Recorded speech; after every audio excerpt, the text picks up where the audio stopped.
In tonight's headlines, the ICAC charges 4 people, including 3 players, for fixing top local football matches. The Consumer Council finds that only 40% of food delivery orders arrive on time.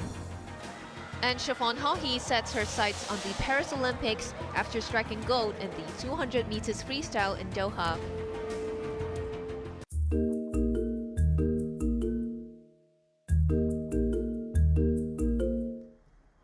Three footballers and a betting agent have been released on bail after being charged with fixing and gambling on Premier League and First Division matches between 2021 and 2023.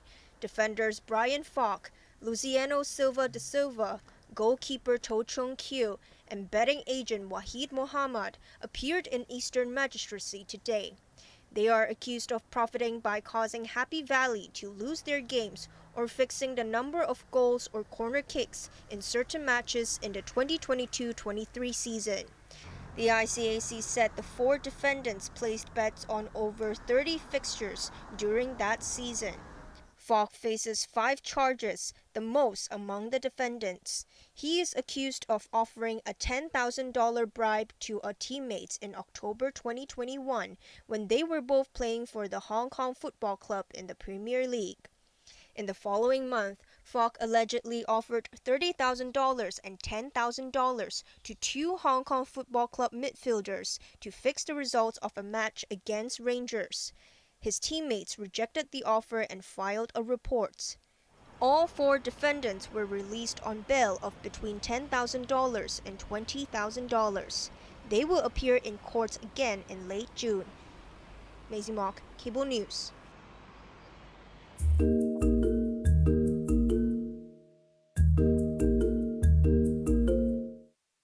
Even though normality has returned after the pandemic, the public still relies heavily on food delivered to their doorsteps.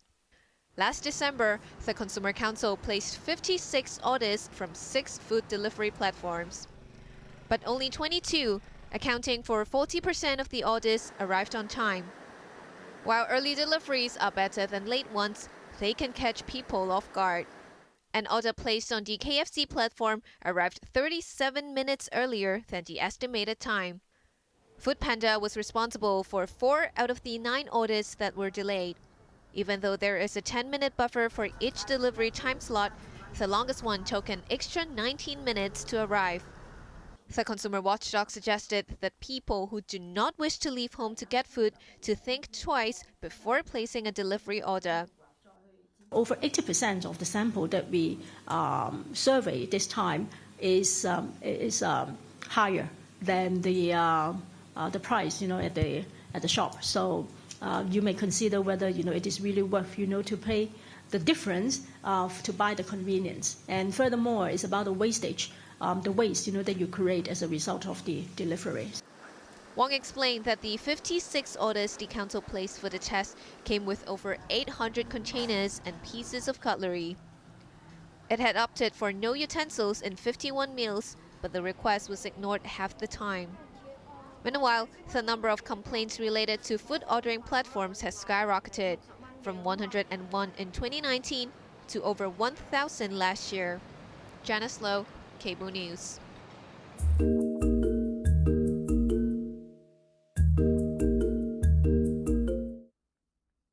People tucking into instant noodles are also ingesting a fair amount of sodium. The Consumer Council tested 19 fried and non-fried instant noodles and found that their sodium content exceeded the maximum limit for adults per meal. A single packet of instant noodle has over 1,500 milligrams of sodium, double the World Health Organization's recommended level. Even non-fried noodles, which are believed to be healthier, are high in sodium. I won't say, it is completely unsafe to consume the unfried noodles. It all depends on your consumption frequency and also the volume, that you intake.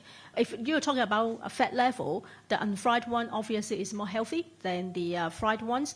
But on the other hand, don't underestimate the sodium consumption, the level it contains. Although fried instant noodles have on average a higher fat content, The non-fried product from Prima Taste has the most saturated fat because of its seasonings. The consumer watchdog also found that the seasoning from soup-based instant noodles contain less fat than noodles served with sauce or powder, but soup noodles have more sodium. Wong advised against drinking the water used to boil instant noodles and to reduce the amount of seasoning used in cooking. Maisie Mock, Cable News.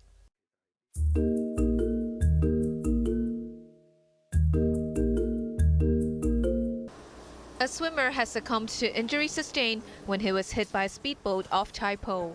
Paramedics used an automatic chest compression machine in a bid to save the man when he was rushed to the Prince of Wales Hospital in an unconscious state, but their efforts failed. The 36-year-old victim was swimming near Sam Mun Tai at around 8:30 a.m. when the speedboat hit him, severing his left leg. The speedboat pilot was arrested for endangering safety at sea.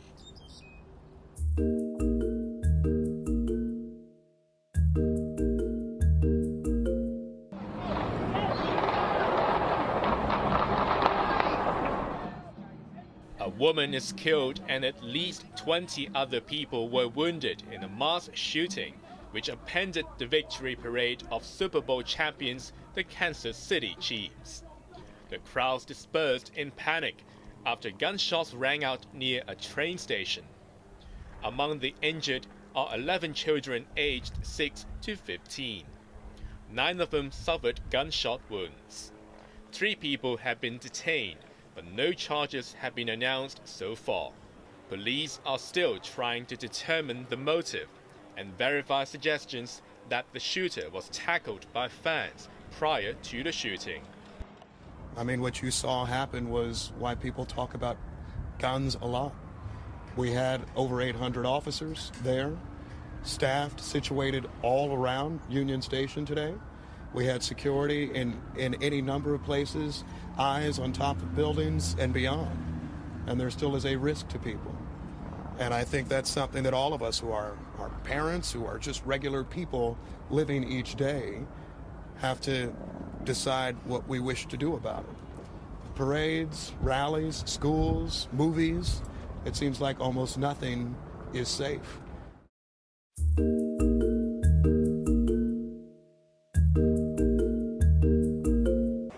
Footage released by Israel purports to show its troops widening their offensive in Gaza despite appeals from its allies. Italy said Israel is killing too many civilians in the besieged enclave. Australia, Canada, and New Zealand urged Israel to listen to its friends, adding that Palestinian civilians should not suffer for a Hamas attack back in October. But as the Palestinian death toll in Gaza approached 29,000, the Israeli Prime Minister refused to call off plans to attack the southern city of Rafah, where over 1 million people have sought refuge. There's a lot of talk about evacuation of people and a military intervention. Well, that would be a complete catastrophe. A complete catastrophe. And first of all, there's no way where people can go. People can move. There's no room for any evacuation.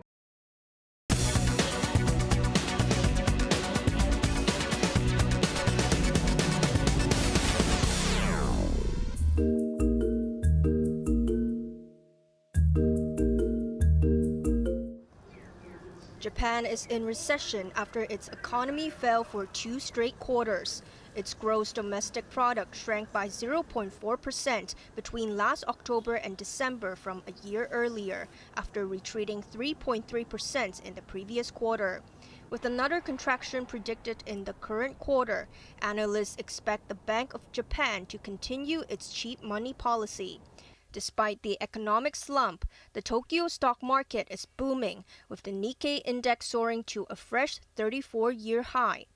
This is because a weak yen has made Japanese exports cheaper, boosting the share price of the biggest companies. Germany has now replaced Japan as the world's 3rd biggest economy.